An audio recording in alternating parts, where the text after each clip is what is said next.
Hello and a very warm welcome. Lewis Hamilton is the four-time champion. Not officially, Bully Milers will be. 59 points lead and he wins the Japan Grand Prix, closely followed by Max.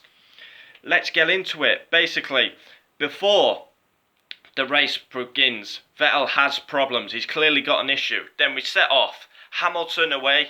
Max makes a great start.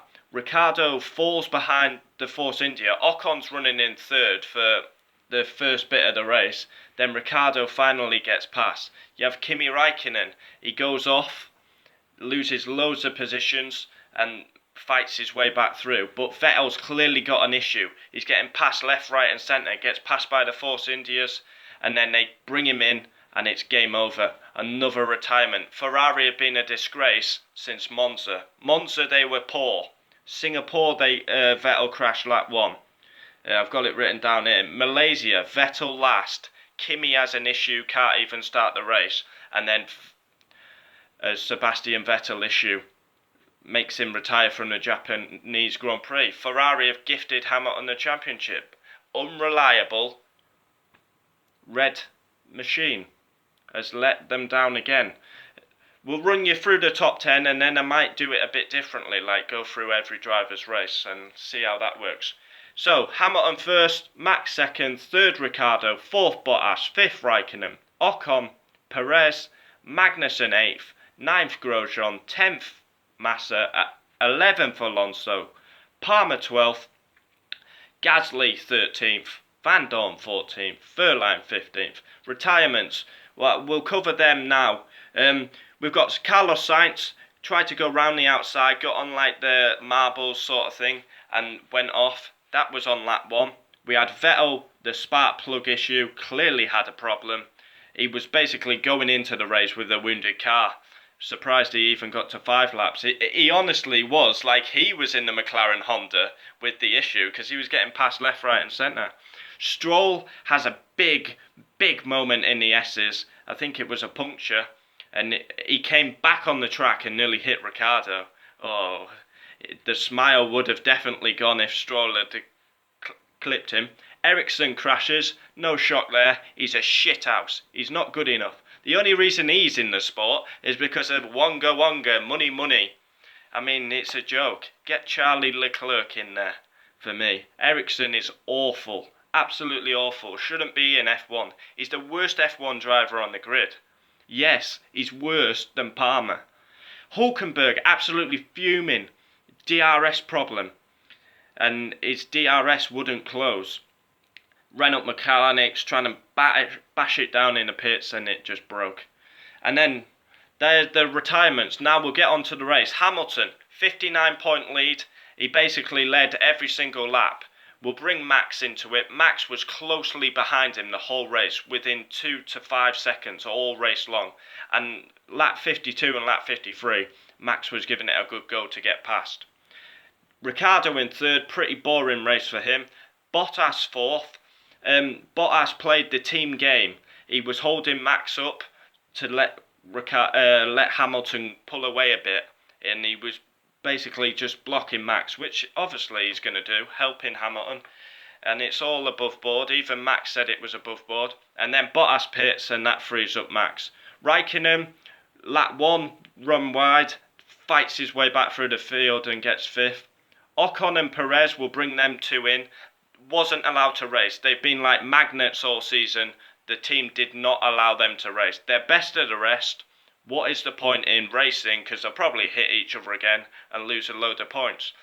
Magnussen got his bollocks out in turn one, pushed past Massa aggressively, but just about on the limits. I mean, he's known as the aggressor this season, K-Mag. Sack my balls, mate.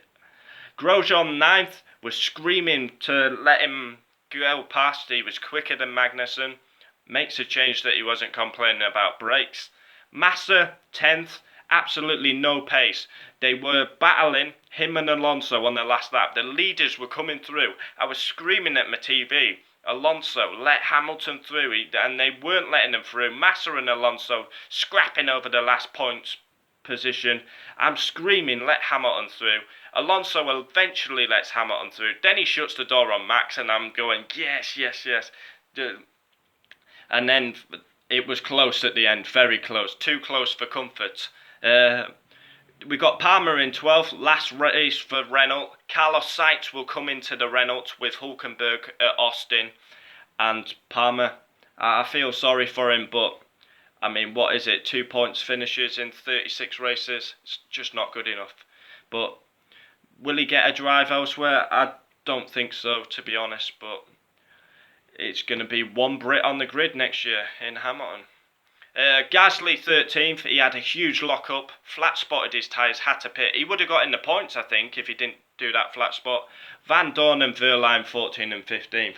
So yeah, Lewis Hamilton, he's a 4-time world champion. Let's not beat around the bush. It's not official, but Lewis Hamilton is a 4-time world champion. He's 59 points in the lead. I mean, come on, we've got 4 races to go. We've got Austin, Mexico, Brazil and Abu Dhabi. And basically Hamilton's going to have to retire from 3 of them and Vettel to win every one. And Vettel probably won't win them because the Ferrari is unreliable. It's become like the Red Bull.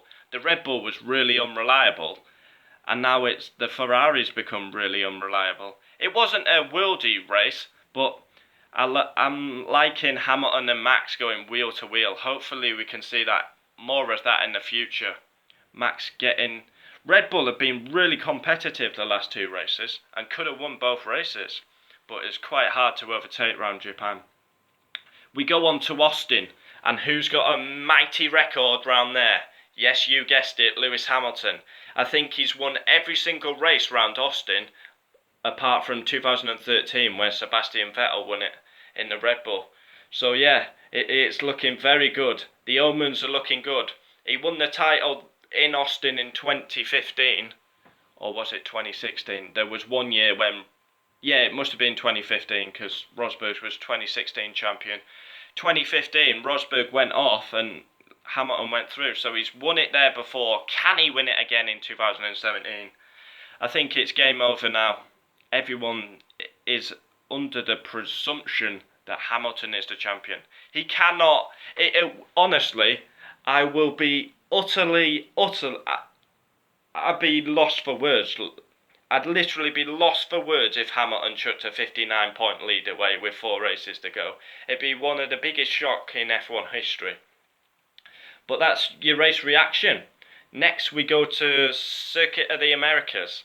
And I'm not looking forward to doing the preview around there because I'm absolutely awful at that track. I just don't like it on the F1 game. Let me know your thoughts. Oh, I haven't done Driver of the Day. Who would I give Driver of the Day to? Just looking down now. Who should we give it? I don't like to give it to Hamilton or Max, or because they're expected to do what they're doing. So let's go for someone a bit out of the board. Why not go Kevin Magnussen? He's been given a lot of stick for being the aggressor. His driving standards. Good points for Haas, double points finish, and he beat Romain Grosjean. So we'll give it Kevin Magnussen. Max seems to win it a lot, and that's not me hating on Max, but for me, these top guys, they're expected to do what they're doing. Like, could you give it to Lewis Hamilton? He led every single lap, but he's expected to do that. So for me, I give it to Kevin Magnussen. Anyway, coming up to 9 minutes. Thanks for watching. Comment, we'll always reply, and yeah, 4 races to go. Where has this season gone? We go on to Circuit of the Americas, and will the championship be decided there? I'll see you next time.